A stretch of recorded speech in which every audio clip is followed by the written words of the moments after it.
Hey guys, so I just wanted to introduce myself and introduce the channel, kind of what might go on here. Um, See if you might be interested.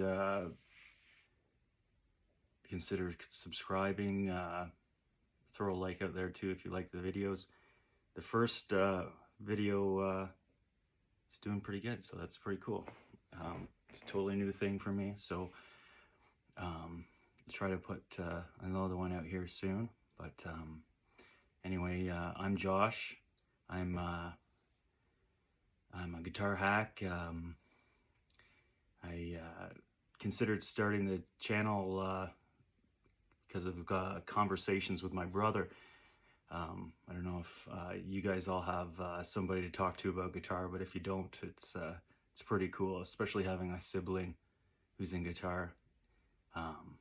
We have lots of conversations about troubles in tone, real problems, and it's fun to talk about it. I probably call him too much though, but he seems to be okay with it. But yeah, just have a lot of cool guitar amps and stuff I've accumulated over the years, doing repairs and stuff like that, and a lot of them weren't worth getting rid of because they're just not worth how good they sound. So I've ended up keeping them, which they kind of pile up, and it's kind of a good problem to have, but you do run out of space. And so I don't know, thought this was another way of like documenting the sounds of some of them, and before I get rid of them, or just for other people to hear them too, because a lot of people don't get to hear some of these cool old amps. But anyway, I try to get them into the best of shape that I can, and so a lot of them should be at their close to their peak performance. I'm not like a certified amp tech or anything like that, but I've been working on guitar amps for a long time. I definitely don't know everything, and lots to learn, but I think I do a good enough job. Anyway, yeah, so yeah, just basically stuff like that, and it's going to be a slightly scientific approach. I went to school to be a scientist, but didn't make it through, so I'm not a very good scientist.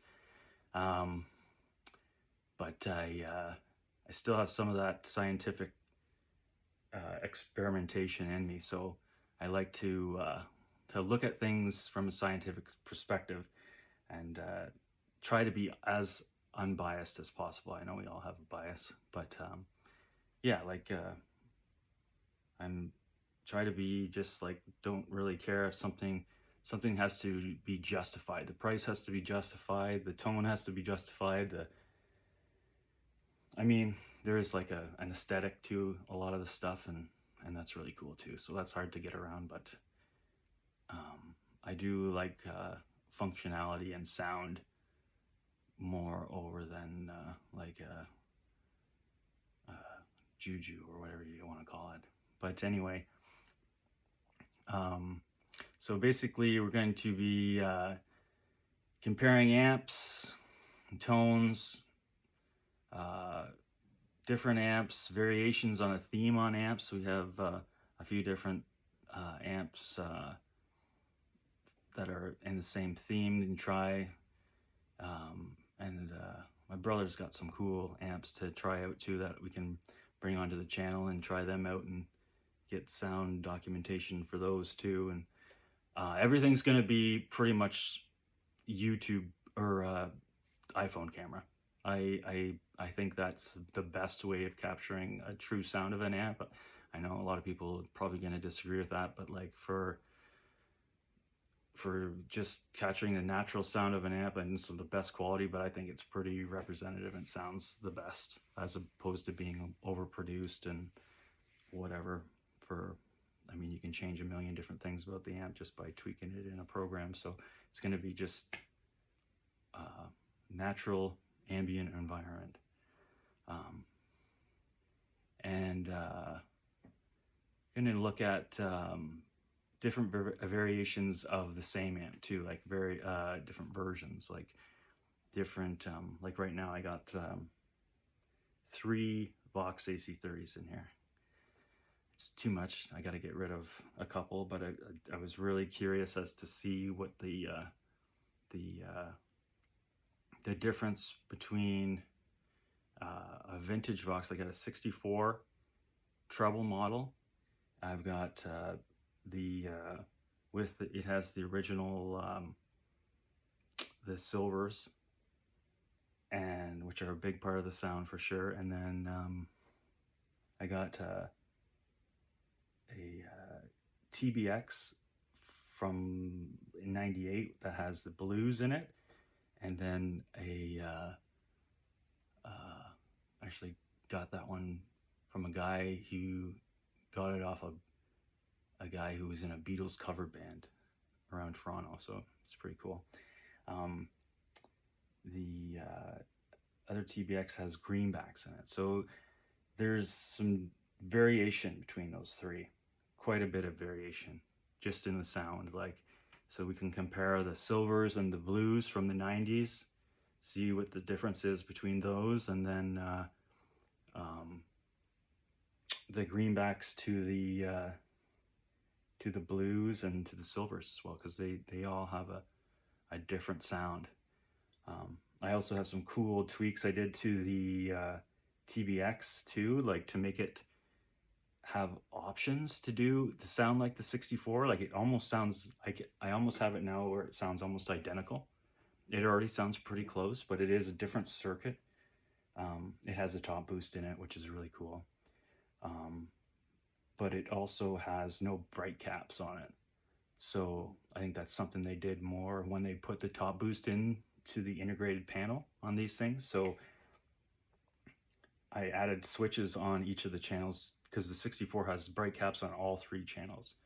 And so you can switch the bright caps in if you want or out, and it makes a huge difference. And it's pretty cool to have those options. So now you have, with the TBX, you can have the 64, all the sounds from the 64, and pretty close with the blues. The blues definitely sound closer to the silvers than the greenbacks in my mind. But the greenbacks definitely don't sound bad.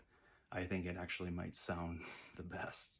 It's crazy. It sounds like a Vox Marshall combo. It's really cool.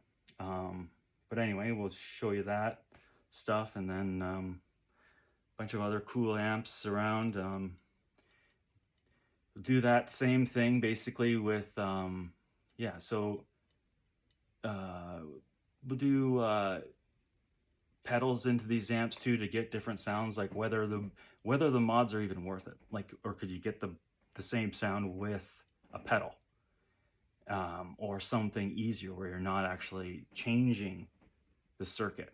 And I can show you how to do like master volumes on your amps and stuff, non-invasive stuff. Like I don't like hacking up amps, like drilling holes in the chassis and stuff like that, unless it's really like going to make a huge difference. And I mean, you're going to take a huge value decrease when you do stuff like that. But who knows, to the right person it might be worth it, and the right amp. Some of these amps aren't worth anything anyway, so it's like whatever, it is what it is. But I mean, some people will say like you gotta preserve history and we're only caretakers of these things or whatever. But yeah, anyway, there's all that. And then just go through different mods, how they affect tone, and yeah, so that's about it with the amps. And then yeah, just do different speaker changes and stuff like that. I've got a bunch of different speakers I've accumulated over the years and stuff, so and try different amps with different speakers. And if you see something that you like or want to hear with something, I'm more than willing to do something like that. And the same thing with guitars, different pickups, and try pickup swaps, and whether the expensive pickups are worth it, or you can get away with a cheap pickup with a pedal or something that is going to make it sound almost identical. Cheap versus expensive guitars, and vintage versus new, like Epiphones versus Gibsons, like Squiers versus real Fenders and stuff like that. Like I have no preference on any of that stuff. I obviously like some of the more expensive stuff because a lot of it does play better, but a lot of the other stuff plays just as good nowadays, and it's like I have no like feelings about having a cheap guitar. I love cheap guitars. They're super cool, and not everybody can afford all the expensive stuff. So we like hopefully can show people different alternatives too that sound almost just as good. Like I played an Epiphone Les Paul the other day, that just the new ones with the Pro Buckers, and it is unbelievable. It almost keeps up, I would say almost 95% to my Gibson Les Paul. It's crazy. They have come a long way, and it feels almost identical. And then the same with effects, pedals and stuff, digital pedals, modelers, analog stuff, some vintage stuff. I've got a little bit of vintage stuff. I've got lots of analog pedals and modelers. I love them. I grew up on the Line 6. Was just like coming out when I was getting into guitar, and it was a huge part of my life. It could have been like those first Line 6 amp, maybe not the very first one. I never had that one with all the writing on the front, but I had the Flex Tones, and those amps and the brochure that it came with, and it had all the different models of all the descriptions of all the cool vintage amps that they modeled them after and stuff like that, and that really got me into this whole area, and I've been pretty much addicted ever since. But yeah, the stuff they're making now, like the HX effects, I use that all the time, and I swear it's as good as any of the analog pedals I have. I know it's controversial, but it's true in my mind. I'm a big fan of Univibes. Went down that rabbit hole before, and so I got a few Univibe pedals to try out, and I can show you, and they're really cool. But I love the one on the Line 6 is really good too. What else have we got here? So I can tell you, so how I kind of got into this whole thing was, so the Line 6 thing, that was huge for me. That got me going there, and then I started getting into tube amps. I had a Harmony.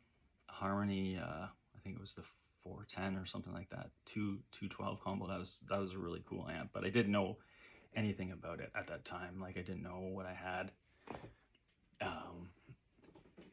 And then after that, sold that one. Got a twin reverb. Just getting into the whole like Stevie Ray Vaughan thing, Hendrix thing, trying to get that sound, and it was good, but it never really got me there. It was the red knob. I do love that amp, but it wasn't getting me where I wanted to go. So I let that one go, and then got into like a PV and Classic, which are great amps, and those are all great amps. But I think things really changed for me when my brother got an orange Tiny Terror. Those came out, and he got one, and he brought it over, and I think that was the first time I'd really experienced tube sag, and that was it. After that, it was over. That was the coolest thing ever, and so I got one of those amps, and then I remember like it was too dark for me. I was at a real treble phase in my life. I wanted to treble, and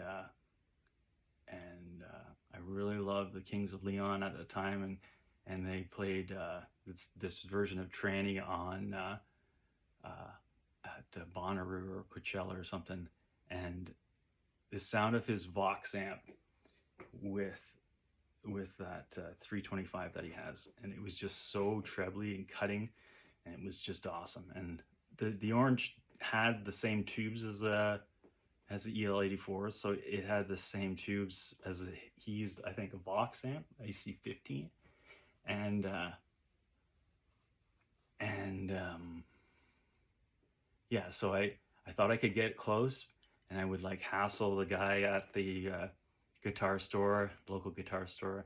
He was an amp tech. He was a really good amp tech, and I would always hassle him about how I could get it to sound more trebly, and he's just like, man, it's not even worth it. Like, you just get a different amp. And so anyway, that got me really like thinking about tone circuits and stuff like that, and how to modify guitar amps and stuff. And then I did the whole like the Bitmo thing with the Epiphone Valve Juniors. I'm sure a lot of you guys did the same thing, and then did like a Metro amp, like a Metropolis. They're like fairly close by in Flint there, and so I actually went down there a couple times to get parts. I built a couple of those and met those guys, and they were really cool, and let me play some cool amps there, and he was cool. He was like, he's like, what do you do? So you buy stuff off of like Craigslist and like fix them up and stuff. And he's like, and I was like, yeah. And he was like, you did the same thing to start off, I think. So it's pretty cool. And anyway, and so that's, yeah, I built a couple of those full amps and stuff, but then a lot of the amps were just like buying broken amps and stuff and fixing them, and then reselling them and flipping them and trying different things, but never documenting any of the sound, because I've had some really cool amps that I regret selling, but I mean, you can't have them all, but it would be cool to have like a video sound documentation of those amps, and just to be able to go back and listen to them, and were they really as good as I thought they were, or because there's been a couple times where I've went and rebought amps, and sometimes they are even better than I remembered, because I don't know, because I've learned to manipulate amps or EQ a little bit better than before, or sometimes they're not as good as I remember. But anyway, that is a recurring theme in my life, is just revisiting things that I've already had. But whatever, as long as you buy stuff used, you don't really lose a ton of money.